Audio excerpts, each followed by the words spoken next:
মাহে রমজান আসতেছে, আপনারা তো যুবক মানুষ যারা আছেন, এই আপনাদের বিভিন্ন সংগঠন আছে, ছোট হোক বড় হোক, আপনাদের আশেপাশে দরিদ্র পীড়িত অভাবী কিছু মানুষ থাকে যারা আপনাদের দিকে তাকায় থাকে। আল্লাহ রাব্বুল আলামিন এই ধনীদের দিকে গরিবদেরকে নজর করায় রাখে। আল্লাহর পরীক্ষা থাকে, আমার ধনীরা কি আমার গরিব বান্দাদের দিকে তাকাবে কিনা মায়ার নজরে।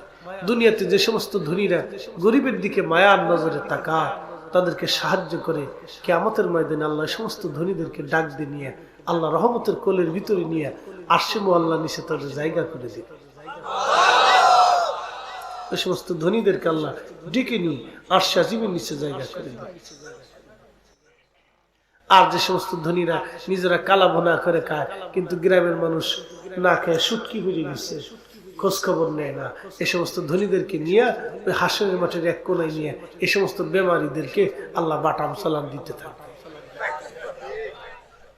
পুরে সালান কারে কয়, কোটি কোটি বছর।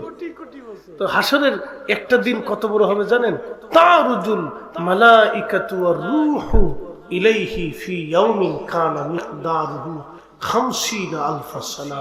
কোরআন বলতেছে দুনিয়ার ৫০,০০০ বছর হাসরের মাটির একটা দিন হবে তত বড়। সেই দিনের লক্ষ লক্ষ বছর পার হবে, এই বেমারির বাটাম সালাম দিবে। শোনেন, আপনাদেরকে বলে দিয়ে যাই, আজকে ছোট্ট একটু আমল বলে দিয়ে যাই, যদিও ছোট্ট মনে হবে, কিন্তু কাজটা যদি করতে পারেন আল্লাহর পক্ষ থেকে সাহায্য আসবে।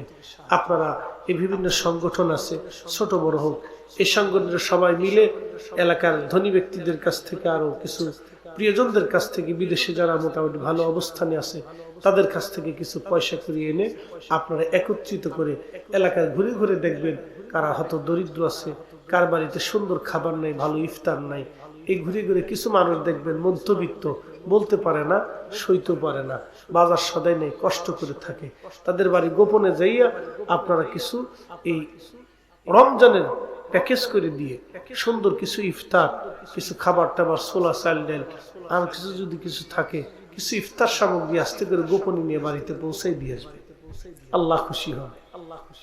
কিছু দরিদ্র বৃদ্ধ মানুষ আছে, ছেলের রুটি রুজি কম, সারাদিন পরিশ্রম করে ৫০০, ৩০০, ৪০০ টাকা রুজি করে, তারা কষ্টের দিন চলে।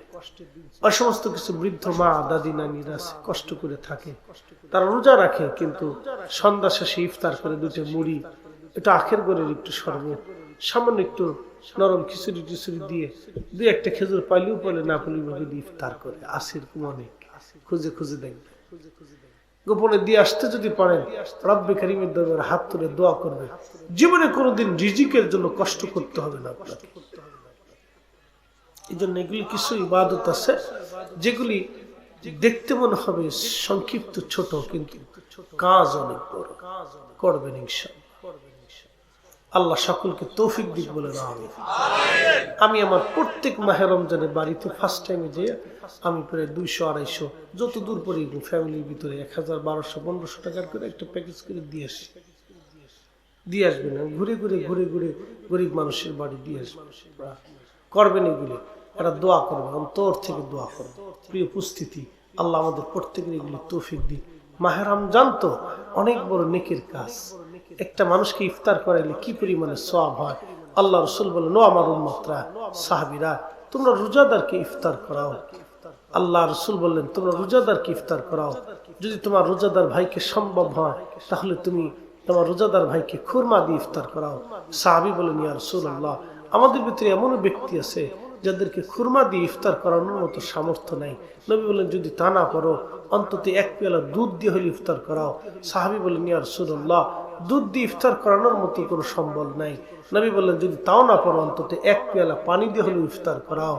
আল্লাহ রাসূল বললেন, যদি করাইতে পারো, তাহলে ওই বান্দা রোজা হোক বা না হোক, তোমার আমল নামে একটা কবুল রোজার সওয়াব আল্লাহ লিখে দিবে। আর যদি তুমি তাকে পেট করে খাওয়াইতে পারো, তাহলে আল্লাহ রাব্বুল আলামিন তোমার জন্য তোমার জীবনের গুনাহকে আল্লাহ মাফ করে দিবে। তো উপস্থিতি, এগুলি খেয়াল রাখবেন। যদিও দেখতে মনে হবে আর নওয়াফিল অতিরিক্ত কিছু ইবাদত, কিন্তু এই সমস্ত বৃদ্ধরা, মুরব্বীরা আল্লাহর দরবারে হাত তুলবে, আল্লাহ রাসূল বলতেন, আমার উম্মত তোমরা তরকারির মধ্যে ঝোল বাড়াই দাও, তরকারির ভিতরে ঝোল বাড়াই দাও। কেন? তোমার প্রতিবেশীরা যেন তোমার এই তরকারির সাথে অংশগ্রহণ করতে পারে, হেল্প করবে।